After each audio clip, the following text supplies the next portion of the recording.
वाक्य रचना।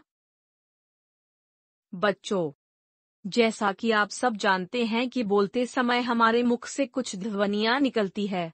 इन ध्वनियों को वर्ण कहते हैं। वर्णों के मेल से शब्द बनते हैं। शब्दों में प्रत्येक वर्ण का एक निश्चित स्थान होता है। यदि वर्णों का क्रम बदल जाता है तो शब्द का अर्थ भी बदल जाता है। अतः वाक्य की परिभाषा है पदों का वह व्यवस्थित समूह जिसका पूरा अर्थ समझ में आए, वाक्य कहलाता है। हिंदी में व्याकरण के अनुसार पदों का क्रम इस प्रकार होना चाहिए। 1. माँ, कर्ता, खाना कर्म, बना रही हैं, क्रिया। 2. खाना, कर्म, खा लो, क्रिया। 3. तुम कर्ता, खाओ, क्रिया। वाक्य में शब्द एक क्रम में आते हैं। सबसे पहले कर्ता, कर्ता के बाद कर्म और कर्म के बाद क्रिया। वाक्य के अंग। वाक्य के निम्न 2 अंग हैं। वाक्य के अंग। उद्देश्य, विधेय। 1. उद्देश्य। वाक्य में जिसके विषय में कुछ कहा जाए उसे उद्देश्य कहते हैं।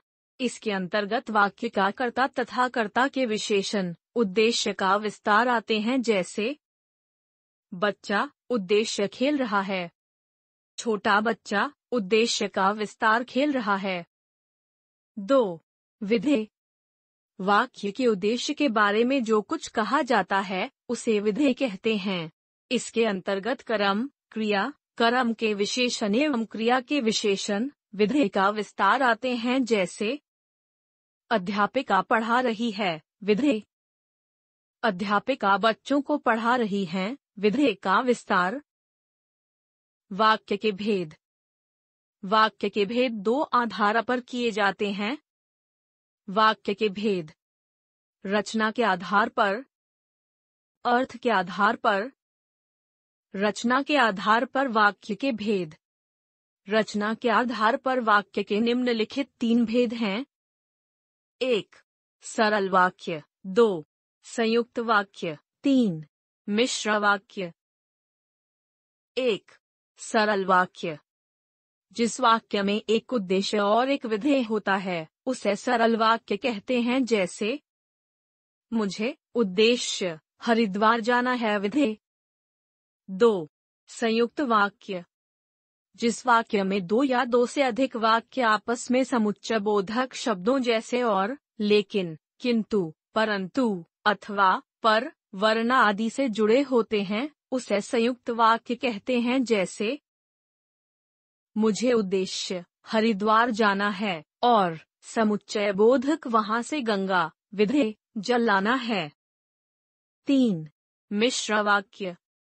जिस वाक्य में एक प्रधान वाक्य एवं अन्य आश्रित या गौण वाक्य हों उसे मिश्र वाक्य कहते हैं, जैसे मुझे उद्देश्य हरिद्वार, विधेय, प्रधान वाक्य, जाना है और वहां से गंगा जल, आश्रित उपवाक्य, लेकर दिल्ली जाना है। अर्थ के आधार पर वाक्य के भेद। अर्थ के आधार पर वाक्य के भेदों को हम आगे की कक्षा में पढ़ेंगे। हमने सीखा वर्णों के सार्थक समूह से शब्द बनते हैं और शब्दों के सार्थक समूह से पद बनते हैं। वाक्य के 2 अंग हैं। 1. उद्देश्य। 2. विधेय। जिसके विषय में कुछ कहा जाता है उसे उद्देश्य कहते हैं।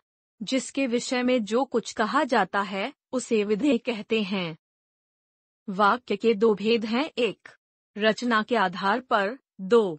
अर्थ के आधार पर। रचना के आधार पर वाक्य 3 प्रकार के होते हैं।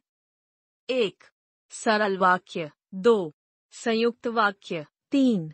मिश्र वाक्य।